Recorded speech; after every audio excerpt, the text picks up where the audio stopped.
kind of gets caught doing something. Yeah, I think that's important. You have to play with emotion. You can't let emotion play with you. I think that's important. You have to have your emotions in check, which isn't easy in a game like this, because as we all know how the magnitude of it all. But it's something that we identified in the off season. So then we'll talk about this week. Bill Landis, podcast. Ryan, the way your run game has evolved this year just much better now than the last month than it did earlier. What was the process like of kind of landing on the things that work best for you, and just generally how do you feel about where you're at right now? Yeah, gonna keep getting tested, and but I feel like we've made some progress in different areas. I think certainly Trey coming back has made a big impact on that, but everybody is involved with it. It's bounced. But I think identifying each week what's worked for us and what hasn't, and fixing those things just over time, getting better. And I think the infusion of Trey has certainly helped. Tony Gervin, Buckeye Huddle. Ryan, given some of the backstory with J.J. McCarthy and Kyle McCord and the recruitment that went on there, how do you keep Kyle from trying to prove you right in this game? Well, I think there's a lot going on here, and I think what we've done all season is in preparation for this game, the way that we've prepared, the way we've evaluated each game, the way we've talked about each game, our focus in the offseason, our focus in the preseason, and our focus during the season. So, like I told the guys on Sunday, we've been preparing for this moment all year, and so now we just need to continue on the routines that we've been on, and be the best team we've been all season, but at the same time focusing on those things, and it'll be the same for Kyle. Pat Murphy, 24/7 Sports. Ryan, when do you think you really grasp the magnitude of this game? I know you can hear about it from the outside, and maybe even the first couple times you experience it, it's a big game. But when did you really understand what this game means to Ohio State? I think every year you just learn more and more.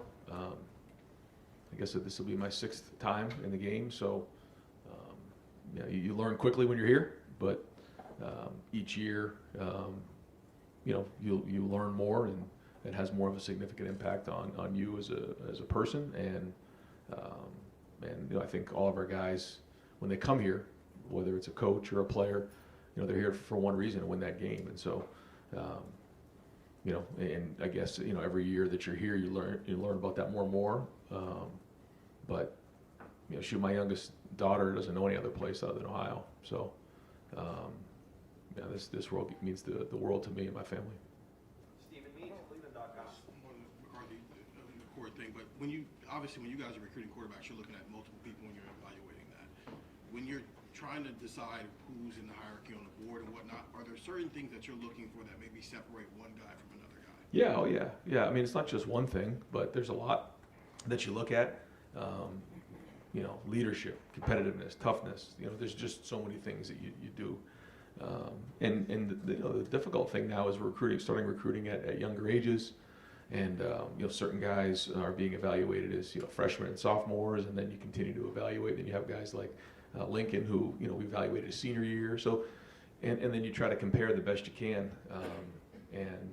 But there's not one thing other than competitiveness is one that for sure is high on the list. Dan Hope, Lebanon Warriors. I just wanted to follow up Kyle and JJ. What do you remember about recruiting JJ, and what was it about Kyle that ultimately led you to him?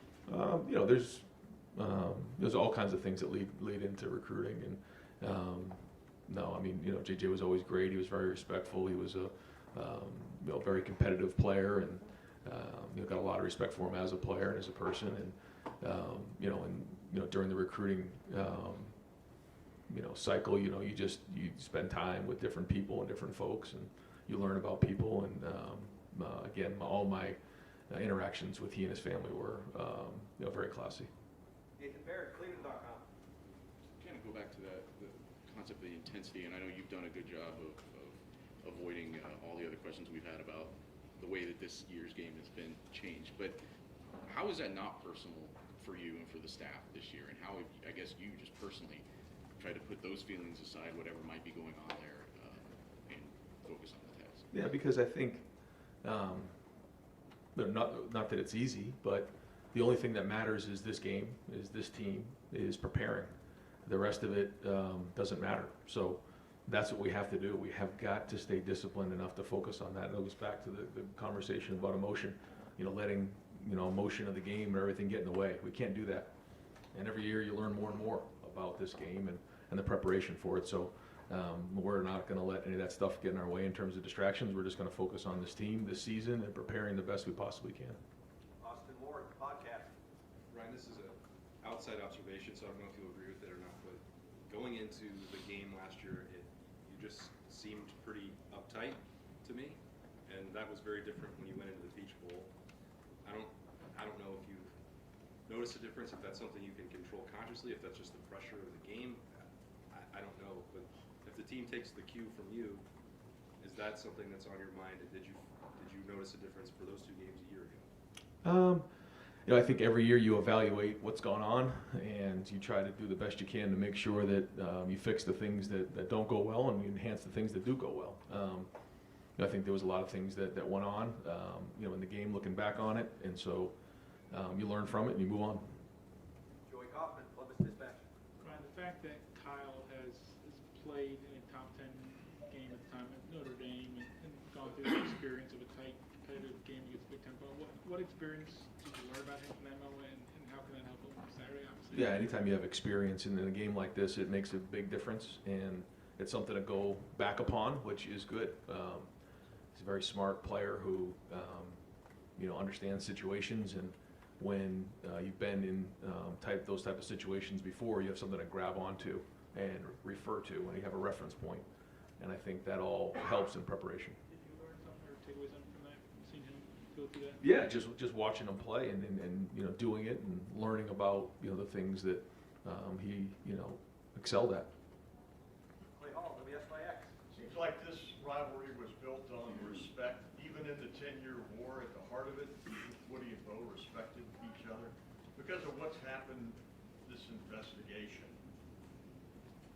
it doesn't seem like that now. Does that sadden you, or does it energize you? I think, I was taught that, the way you respect a rivalry is to work it every day, and whether it's in the weight room, whether it's, game planning, talking to your players, periods in practice in during the spring, periods in practice in the preseason, and that's it. And so, we respect the rivalry, and certainly excited to play here on Saturday. Spencer Holbrook, Letterman Row. Ryan, you referred to your team as road warriors once this year. Is there something special about this team going on the road more times than any team? At Ohio State in a long time and getting it done, and to have this one be on the road, is there something a little bit special about that? You guys love playing the shoe, but it seems like the road has been kind of friendly to you guys. Well, yeah, and we have the schedule right over there, and I point to all those white blocks right there. The teams we knew we had to go on the road this season more than we had in the past, and certainly knew we had to go on the road for this one. So, like I said before, it's all in preparation for the last game of the year, and so it's been great to get tested, to get battle tested. So again, you talk about reference point. Our team does have a reference point. It'll be loud. It'll be hostile, great environment. But we've been in those before, and so again, a reference point going into the game is important. Joe Nugent, WCMH. How important is it to have success in the running game in this game, considering the way that this rivalry has played out over the last 2 decades? It's extremely important. Yeah. I mean, it's there's a lot of things that are important, but that's extremely high on the list. Cameron T. Robinson, The Athletic. Ryan, Michigan's obviously had a really good defense, especially in the red zone. What's it take to execute at an extremely high level against defense like that in the red zone? Well, first off, they haven't had very many snaps down there, so there's not a ton to go off of. But you got to, every yard is worth 2 or 3 down there, and you got to do a great job execution. The field gets smaller. We call it the 12 defenders at end line, and so you just got to operate in a smaller area, and so you got to be efficient. But that'll be another situation that'll be huge in the game. Those 4-point plays where you're the kicking field goals or scoring touchdowns on both sides of the ball. Rob Aller, Columbus Dispatch. Similar to Clay's question, this rivalry's been heated for over 100 years. It's very intense, but there's always been respect among does that hold true for coaches? Do you respect Jim Harbaugh and his staff, or what's the feel there? Yeah, I think, with everything going on and the things, that are out there, we've just kind of stayed away from all the distractions we have, and just focused on our team. And I think our guys have done a good job of it. I think, when you talk to our guys, I've talked to them a couple times about, what's gone on this season and going into the game. But, they're focused on this game. They're focused on this season. They're focused on their preparation. And we're just going to continue on that. Tom Berry, WBNS. Coach, you give them a game plan, you work all week. On game day, how important is it, though, for them to go out there, play loose, play fast? What's the mission? Yeah, that's it.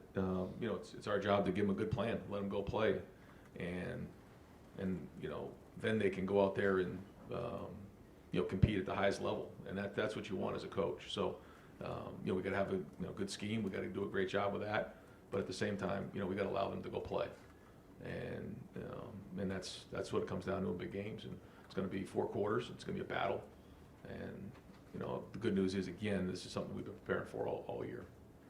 Adam King, WBNS. Your emotion on the sideline, and we've seen it every now and then. We saw it at Georgia, we saw it after the Notre Dame game. How do you pick and choose those spots? And how much do you think your emotional, state kind of impacts the team getting them hyped up? Yeah, I think you have to know your team. You have to know what's going on each week. Sometimes it just pours out. Other times, you feel like you got to give your guys a little something. But you also want consistency. But the guys in the locker room know how competitive we all are and how competitive I am. But like you said, you have to keep your emotions in check, and that's going to be